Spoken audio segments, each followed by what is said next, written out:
पति नामदेव और बेटी संध्या के साथ अजमेर में रहती थी। पति की नौकरी भी ठीक थी, 2 कमरों का अपना मकान भी था। रूपा ने संध्या को भी अच्छे स्कूल में डाल रखा था। नामदेव भी रूपा और संध्या की खुशी का ख्याल रखता था। सब कुछ ठीक चल रहा था, पर अचानक मानो रूपा की खुशियों को किसी की नजर लग गई। नामदेव को दोस्तों के साथ खाने पीने की आदत पड़ गई। वो अक्सर पार्टी करने के बहाने दोस्तों में शराब पर पैसा बहाने लगा। नामदेव रोजाना आधी रात तक नशे में चूर घर लौटता था। एक दिन, आपने लौटने में बहुत देर कर दी। आप रोजाना शराब पियोगे तो आपकी सेहत को नुकसान होगा। मुझे उपदेश मत दे, और मेरी डॉक्टर बनने की जरूरत नहीं है, ठीक है ना?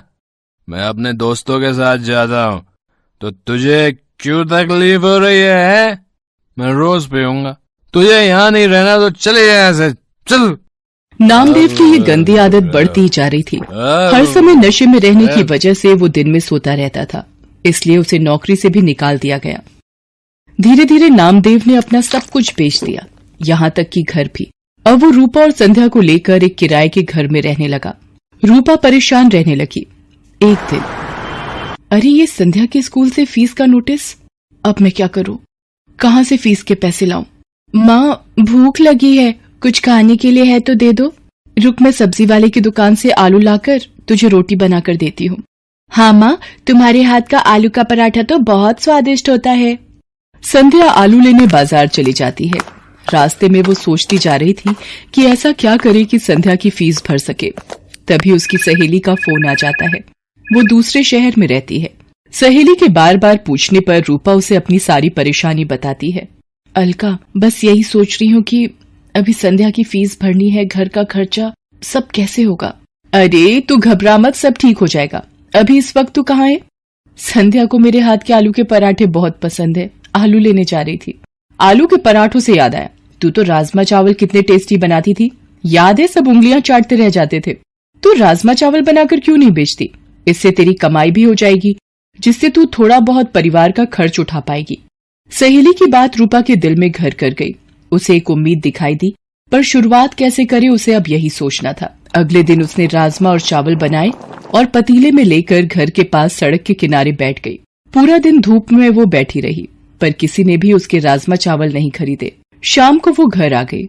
उसके राजमा चावल बिल्कुल भी नहीं बिके। वो घर आकर रोने लगी।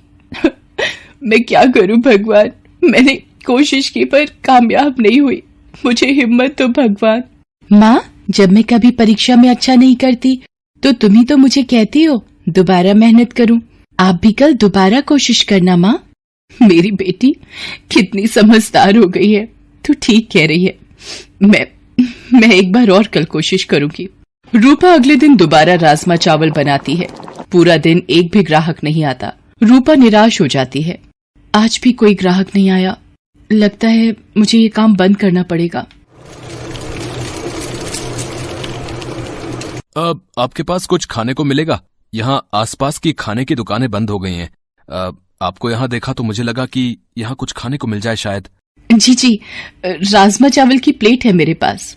भूख में तो सब कुछ अमृत है। एक प्लेट कितने की है? जी 20 रुपए। क्या बात है, राजमा चावल तो बड़े ही स्वादिष्ट बने हुए हैं। आपको पहले तो कभी नहीं देखा यहाँ, क्योंकि मैं पहले कई बार आया हूँ इधर। जी अभी शुरू किया है। ये लो आपके 20 रुपए। पूरा दिन बीत जाने के बाद एक प्लेट ही बिकी थी रूपा की, पर इस एक प्लेट के पैसों ने उसे हिम्मत दी थी। रूपा अगले दिन राजमा चावल लेकर ही बैठी थी कि पिछली रात वाला ग्राहक दोबारा आया। आपने पहचाना मुझे? कल आपके राजमा चावल बहुत स्वादिष्ट लगे, तो मेरे पार्टनर दोस्त को भी खिलाने आया हूँ। आप 2 प्लेट बना दीजिए। अभी बना देती हूँ साहब। धीरे धीरे 1 से 2 व्यक्ति देखते देखते अब रूपा के पास ग्राहक आने शुरू हो गए थे। रूपा कमाए हुए पैसों से संध्या की स्कूल की फीस भरना चाहती थी, पर एक दिन, ये ट्रंक में क्या छुपा रही है? दिखा जरा, दिखा मुझे। ये रुपए मैंने संध्या की स्कूल की फीस के लिए जोड़ कर रखे हैं, ये मत ले जाओ। देख, मेरे दोस्त मेरा इंतजार कर रहे हैं। ये रुपए दे मुझे, दे, इधर दे। नामदेव रुपए छीन कर ले जाता है। रूपा रोने लगती है। वो सोचती है, ऐसे तो ये सारे कमाए हुए पैसे शराब में उड़ा देंगे, मुझे कुछ रुपए संध्या के भविष्य के लिए भी जोड़ने होंगे।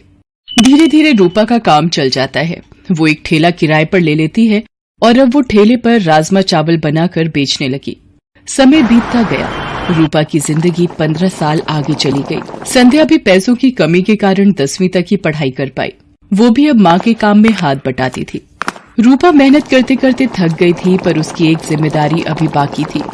वो थी संध्या की शादी। एक दिन रूपा की वही सहेली जिसने फोन पर बात की थी, रूपा से मिलने आती है। आज तुझे इतने सालों बाद देखकर मेरे आंसू नहीं रुक रहे। मेरी प्यारी सहेली रूपा, ये तूने अपना क्या हाल बना लिया है। गरीबी के थपेड़े तेरे चेहरे पर आई झुर्रियों में बयान हो रहे हैं। अरे तू बैठ अलका, संध्या से मिल। ये मेरी बेटी संध्या है। संध्या, ये मेरी मेरठ वाली सहेली अलका। अलका मौसी, माँ आपको बहुत याद करती हैं। रूपा, मैं इसलिए तेरे पास आई थी कि एक अच्छे घर का रिश्ता है। संध्या भी वहाँ खुश रहेगी। अलका, अगर मेरी ये जिम्मेदारी पूरी हो जाए तो मेरे लिए बहुत खुशी की बात है। ठीक है, फिर मैं बात कर लेती हूँ लड़के वालों से। रूपा को तसल्ली हो जाती है कि संध्या की शादी हो जाएगी। एक गरीब बेटी की शादी करना गरीब की सबसे बड़ी चिंता होती है। रूपा की सहेली अलका रिश्ता पक्का कर देती है। रूपा को ये था कि संध्या की शादी के लिए पैसे जोड़ने हैं, इसलिए वो सुबह जल्दी जल्दी उठकर ज्यादा खाना बनाने लगी। सुबह से लेकर रात तक ठेले पर खड़े रहना। एक दिन रूपा को चक्कर आता है और वो गिर पड़ती है। संध्या चिल्लाती है, माँ, माँ आंखें खोलो माँ, मैं अभी डॉक्टर को बुला कर लाती हूँ। I am sorry, she is no मोर।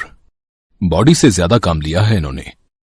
कमजोर शरीर ये झेल नहीं पाया, इसलिए बीपी बढ़ गया और हार्ट अटैक आ गया। संध्या की तो मानो जिंदगी ही रुक गई। उसकी माँ चली गई। वो बिलक बिलक कर रोने लगी। तभी नामदेव आ जाता है। वो भी मरी हुई रूपा के आगे रोने लगता है। संध्या उसे कहती है,